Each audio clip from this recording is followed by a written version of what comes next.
Excel dispone de funciones de diversos tipos. En general, la clasificación de las funciones lo que permite es encontrar más fácil la solución para el problema que tenemos. Entonces, si nosotros tenemos un problema de tipo matemático, lógicamente vamos a recurrir a una función dentro del grupo de funciones matemáticas que tiene el sistema. Si lo que necesitamos es trabajar con texto, por ejemplo, hallar un carácter o un grupo de caracteres de texto dentro de una cadena de texto, vamos a trabajar con las funciones que tienen esa finalidad, es decir, las funciones de texto. También existen funciones de fecha y hora que son muy útiles para, por ejemplo, conocer el número de un día de la semana y poder allí generar determinados cálculos, clasificaciones u operaciones en función de ese día. Entonces, decimos que la clasificación de las funciones en Excel tiene esta utilidad. Varios van a ser los tipos de funciones que se van a presentar en el sistema. Están las funciones matemáticas, como decíamos, las de texto, de fecha y hora, funciones de base de datos, funciones de búsqueda y referencia, que ya vamos a estudiar lo que son y sirven para encontrar datos en listados extensos y que tengan algún grado de relación. Lo que vamos a hacer nosotros es ir tomando cada uno de esos grupos y trabajar sobre las funciones que mayor utilidad nos van a brindar en general. El primer grupo que vamos a ver son las funciones de tipo matemáticas.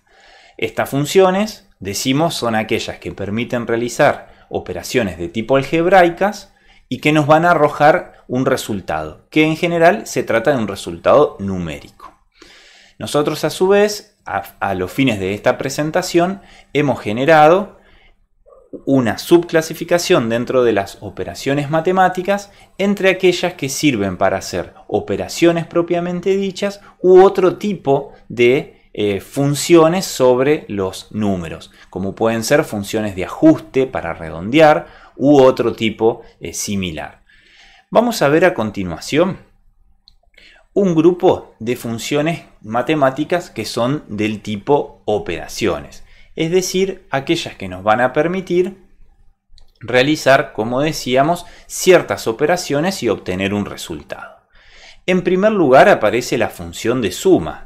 Esta función que permite para cada uno de los números que se le brindan como argumento a dicha función realizar la suma algebraica de todos esos valores. En segundo lugar aparece una función denominada de producto. Esta función, al igual que la función suma, recibe como argumentos de la misma una serie de números, pero a diferencia de la anterior, no los va a sumar algebraicamente, sino que va a generar el producto de cada uno de ellos. Y una tercera función que vamos a ver con utilidad para la generación de cálculos es la función de potencia. Esta función lo que va a permitir hacer es calcular la potencia de un determinado número elevado a otro número. Es decir, los argumentos que tiene esta función justamente son el número que vamos a elevar y la potencia a la cual vamos a elevar ese número. ¿Está? Vamos a ver en la práctica algunos ejemplos de cómo utilizar estas funciones que enumeramos. Vamos a ver en primer lugar la función de tipo suma. Veremos que es muy sencilla. Esta función lo que nos va a permitir es sumar una serie de números. Supongamos que queremos conocer la totalidad de las cantidades vendidas de cada uno de estos tres productos que tenemos en este listado que estamos compartiendo. Para ello me voy a posicionar en la celda B6 y voy a escribir la palabra suma para que el sistema me busque y haga una llamada a esa función. Voy a abrir el paréntesis y voy a seleccionar todo el rango de datos que tiene dentro los números que quiero sumar. Cierro el paréntesis, le doy Enter y vemos que la función me arroja el resultado 134, que corresponde a la suma de las tres magnitudes de cantidades vendidas. Es decir, la cantidad de apliques LED, lámparas y tubos de LED. ¿Tá? De esa manera, entonces, completamos la suma como primer función a aplicar.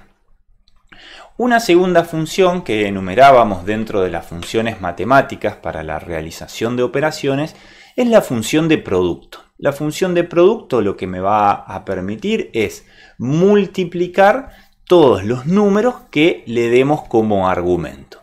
Insertemos entonces en la celda D3 la función de producto. Escribimos el signo igual, como siempre para llamar una función, y escribimos producto, que es el nombre de la función. Como vemos, el sistema me muestra la función en cuestión. Abrimos el paréntesis y observamos que los argumentos de la función son números. Voy a seleccionar las celdas que contienen los números cuyo producto yo quiero determinar.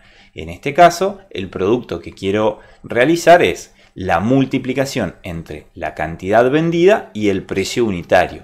Esto a los fines de conocer el valor total de la operación. Si fuese necesario multiplicar otros números, por ejemplo, para realizar un descuento, para aplicar una tasa de IVA, sencillamente seleccionaría celdas que me proporcionaran esa información para realizar el producto de todos esos números. En este caso solamente tenemos dos números, van a ser los que seleccionemos. Selecciono el rango de celdas desde la B3 a la C3 y cierro.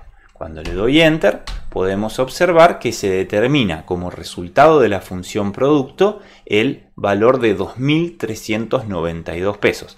Eso surge de multiplicar las 52 unidades vendidas a 46 pesos. Le vamos a dar el formato de moneda para que represente correctamente el precio total de la operación.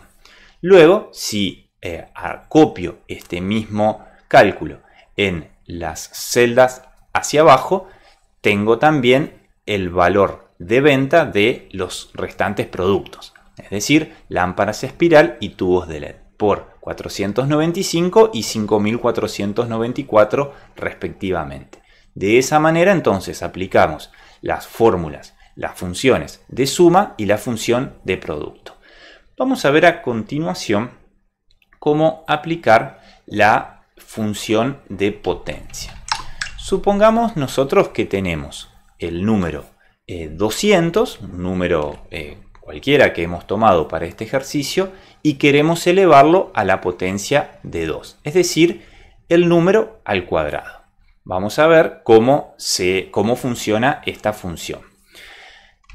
Abrimos la llamada con el signo igual, escribimos potencia, que es el nombre de la función, abrimos paréntesis y vemos que el sistema me va a pedir como argumentos de esta función el número que quiero elevar y la potencia al que lo quiero elevar. Selecciono el número 200, punto y coma, y selecciono el número que me representa la potencia, es decir, el número 2 ubicado en la celda B3. Cierro el llamado a la función y le doy Enter. Como vemos, el resultado que me arroja la función de potencia es 40.000. Esos 40.000 surgen de elevar al cuadrado el número 200, o lo que es lo mismo, elevar a la potencia de 2 el número 200. Vamos a verificar si esto efectivamente es así. Recordemos que la potencia implica multiplicar el número a través de los resultados de ese número. Si queremos elevar 200 al cuadrado, sabemos que es 200 por 200. Entonces, vamos a abrir la celda con el signo igual y vamos a efectuar la operación matemática de multiplicar el número en cuestión. Le damos Enter y como vemos, el resultado de 200 por 200 es también 40.000. Lógicamente, la función de potencia resulta mucho más práctica para realizar este tipo de cálculos, sobre todo cuando se trata de potencias elevadas. Podemos, por ejemplo, resulta muy útil la función de potencia cuando debemos calcular el interés compuesto que puede dar una inversión. Supongamos una inversión en plazo fijo que es colocada a determinada tasa por el plazo de 12 meses. Sabemos que si las colocaciones financieras, como puede ser un plazo fijo, se colocan a determinada tasa mensual y se renueva constantemente, es decir, al vencimiento se renueva siempre el plazo fijo, el interés que otorga es un interés compuesto. Ese interés compuesto se calcula a partir de una potencia que estará dada por el capital multiplicado por 1 más el interés elevado a la cantidad de meses, es decir, la potencia elevada a la cantidad de meses por la cual se ha inmovilizado ese dinero. Vamos a verlo en una pequeña gráfica. Veamos, esto sería la explicación a lo que es el interés compuesto. Supongamos entonces que la inversión es de 10.000 pesos, la tasa de interés representada por la I es del 4% mensual y el periodo representado por la P es de 12 meses, es decir, un año. La fórmula para determinar el interés compuesto estará dada por la siguiente función, donde el capital, en este caso de 10.000 pesos, multiplicado por 1 más la tasa de interés, en este caso del 4%, expresado como 0,04, elevado a la potencia de 12, me va a arrojar el valor del capital al final del ejercicio, es decir, el resultado de la inversión, expresado en capital más intereses. Para ello es muy útil poder contar con una función que me resuelva la parte de la potencia justamente de esta operación.